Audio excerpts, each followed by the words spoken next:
Friends, welcome back to Devi's diary. நாம் இன்றைக்கி ஒரு புதுவிதமான டிஷ் பார்க்க போகிறோம். புதினா தொக்கு தான். வாங்க எப்படி செய்யறதுன்னு பார்க்கலாம். ஃபர்ஸ்ட்டு நம்ம வந்துட்டு பூண்டையும் சின்ன வெங்காயமும் உரித்து எடுத்து வச்சுக்கலாம். அது அப்படியே இருக்கட்டும். ஒரு பேனில் 1/4 ஸ்பூன் வெந்தயம், 1/2 ஸ்பூன் கடுகு, 1 ஸ்பூன் தனியா, 1/2 ஸ்பூன் சீரகம் இதெல்லாம் சேர்த்து வறுத்துக்கலாம். நல்லா அந்த கடுகு வெந்தயம்லாம் நல்லா பொரியணும். இது பொரிஞ்சதுக்கப்புறமா பூண்டையும் வெங்காயமும் சேர்த்துக்கலாம். நான் வந்துட்டு 10 பல் பூண்டு, 20 சின்ன வெங்காயம் எடுத்திருக்கேன். இதையும் சேர்த்து நல்லா வதக்கிக்கலாம். இந்த வெங்காயம் வதங்கிறதுக்கு கொஞ்சமாக ஆயில் விட்டுக்கலாம். லைட்டாக விட்டால் போதும். இது வந்துட்டு நல்லா வதக்கிக்கலாம். இது கொஞ்சமாக வதங்கின பிறகு நம்ம வந்துட்டு கொஞ்சமாக புளி சேர்த்துக்கலாம். நான் வந்துட்டு சின்ன சைஸ் நெல்லிக்காய் அளவு புளி எடுத்துக்கிறேன். அதையும் சேர்த்துட்டு இப்போ ஆல்ரெடி நம்ம வாஷ் பண்ணி வச்சுருந்த புதினாவை சேர்த்துக்கலாம். நான் வந்து 2 கட்டு புதினா சேர்த்துக்கிறேன். இதை நல்லா வதக்கிக்கலாம். நல்லா அந்த புதினா நல்லா சுருங்கி வரணும், அந்த அளவுக்கு வதக்கிக்கணும். இப்போது இந்த ஸ்டேஜில் கொஞ்சமாக மஞ்சள்தூள் சேர்த்துக்கலாம். பாருங்கள், இந்த அளவுக்கு வதக்கினா போதும்.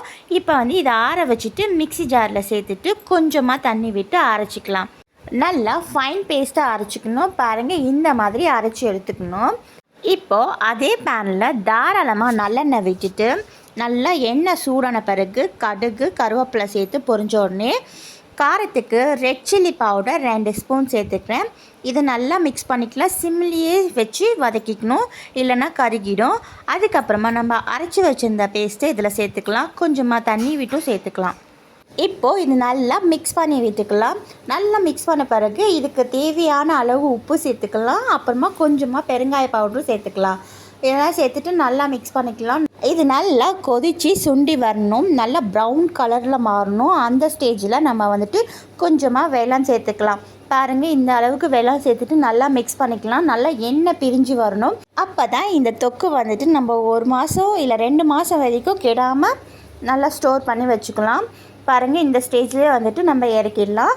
இந்த தொக்கு சுட சுட சாதத்தில் போட்டு சாப்பிட்டா அப்படி இருக்குங்க.